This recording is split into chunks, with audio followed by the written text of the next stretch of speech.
The scientific community has been telling us for decades the dangers of accelerated greenhouse gas emissions in our atmosphere, which are impacting Earth's climate. And we are already seeing the disastrous effects of severe weather events affecting our brothers and sisters here in the U.S. and all over the world.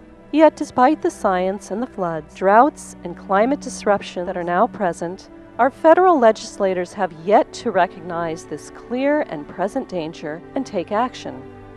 All faith traditions share in common the principle of protecting all of creation. We are rooted in a strong belief that everything and everyone we see around us is a gift to be protected and cared for. We're installing solar energy on our rooftops, changing to energy-efficient lighting and HVAC systems, educating other people of faith and our communities about caring for creation, and working to pass strong and effective energy and environmental legislation. We are working hard on millions of little actions, but it is essential for our government to reduce carbon in order for us to even put a dent into accelerated climate change. So please join the faith community on February 23rd at 10 a.m. in front of the federal building in downtown L.A. to tell President Obama and our Congress to take climate change seriously and to pass national carbon reduction legislation. In short, to put partisan bickering aside and to work for the life of our current and future world. We've already begun to see evidence of major climate changes across the globe, and I feel the United States is in a unique position to take leadership in reining in greenhouse gas emissions, and yet our country has yet to fully embrace the urgency of climate change. As a woman of faith, it is neither moral, nor ethical, nor right to allow greed, or for greed's sake, to plunder this planet and leave nothing for our children or our grandchildren except a poisoned wasteland. In the summer of 1953, a tornado blew through downtown Cleveland, Ohio. It was the first time in recorded history. In those days, nobody thought of global warming. The last thing which had occurred there was the Ice Age.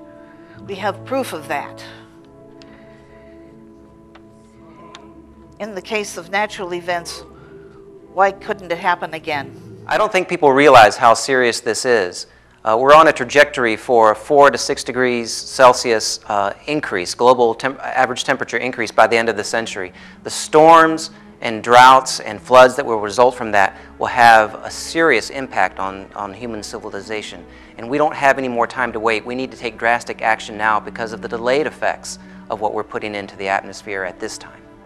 I've come to see climate crisis as the umbrella issue for so many other issues that we face today. Food insecurity, famine, resource wars, and extreme weather events. The issue is global as well as local, affecting livelihoods and lives, and all of Earth's ecosystems. And my faith demands a response. My name is Joe, and I am very interested in climate change because I believe that it's one of the greatest problems facing our world. I am very interested in participating politically, and even though I don't think our government, or any government for that matter, can solve climate change, I definitely feel that government plays a big role. So with this action on February 23rd, I hope to try to convince or help persuade our government to take climate change seriously and to enact legislation that'll help steer us in the right direction. If we're going to deal with climate change in our time, I'm concerned that the public policy about oil and renewable sources has to change. The people who change policy are the legislators in Sacramento and Washington. A very good way to get their attention is a public demonstration on the streets of Los Angeles. That's why I'm going to be there on February 23rd. I'm Reverend Dr. Bob Shorgoss. I am the senior pastor of the MCC Church in North Hollywood, a totally green church, a community of faith that several years ago made the earth a member of our community.